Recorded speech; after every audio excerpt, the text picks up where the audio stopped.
Hello बच्चों, प्रश्न देखते हैं। एक डोरी पर एक तरंग धनात्मक x दिशा में चल रही है।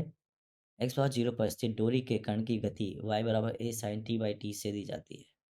जहाँ a और t अचर राशियां हैं तो तरंग का समीकरण लिखिए। तो बच्चों, मुख्य अवधारणा जो हो जाएगी प्रश्न की, मुख्य अवधारणा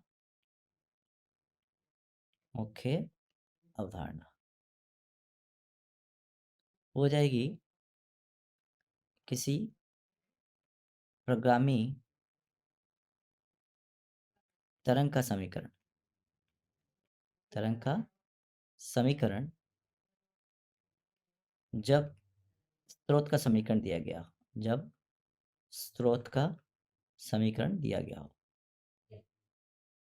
समीकरण दिया गया।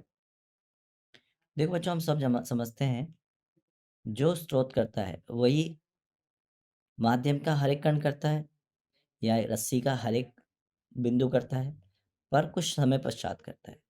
तो अगर अपन मान लें कि ये एक तरंग है, ठीक है, और ये जो बिंदु है t बराबर 0 और x बराबर 0 पर, ये स्रोत है।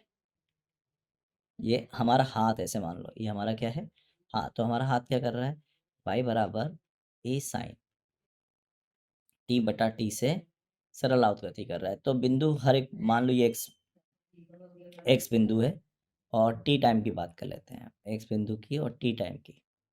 तो ये जो बिंदु है वो करेगा, जो स्रोत करेगा, जो स्रोत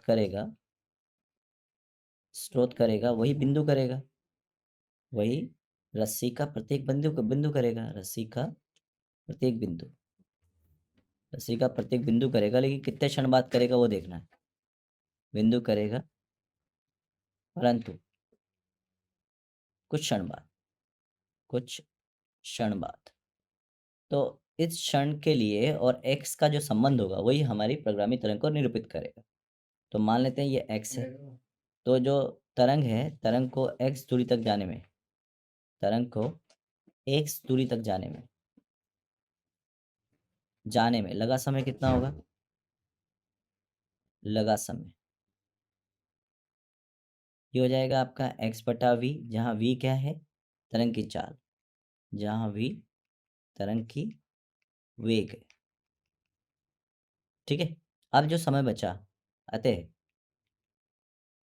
t ऋणात्मक x बटा v समय में बिंदु जो हमने माना है रस्सी पर, जो हमने रस्सी पे बांधा है, रस्सी पर स्रोत का अनुसरण करेगा। तो अगर अनुसरण कर रहा है तो उसको हम कैसे लिखेंगे अब, तो उसको लिखेंगे y बराबर a साइन ओमेगा, t की जगह क्या लिखोगे, t माइनस एक्स बटा वी एंड बटा टी, लेकिन ओमेगा का मान तो यहाँ पे 1 है बच्चों, ठीक है क्या, इसको तो हमें 1 ही रखना पड़ेगा। तो ये आपके पास समीकरण बन जाएगी। तो इसका जो समीकरण हो गया, आप उसको जैसे लिख सकते हो, y is equal to a sine T बटा कैपिटल टी माइनस एक्स बटा कैपिटल टी गुणा वी, ठीक है। और इसी को हम लैम्बडा भी बोल सकते हैं, तो ये लिख जाएगा y is equal to sine T बटा कैपिटल टी माइनस एक्स बटा लैम्बडा। और यही हमारे पास प्रोग्रामी तरंग का समीकरण होगा जो हमें पूछा गया है, और मैं आशा करता हूँ आपको समझ में आया होगा। धन्यवाद।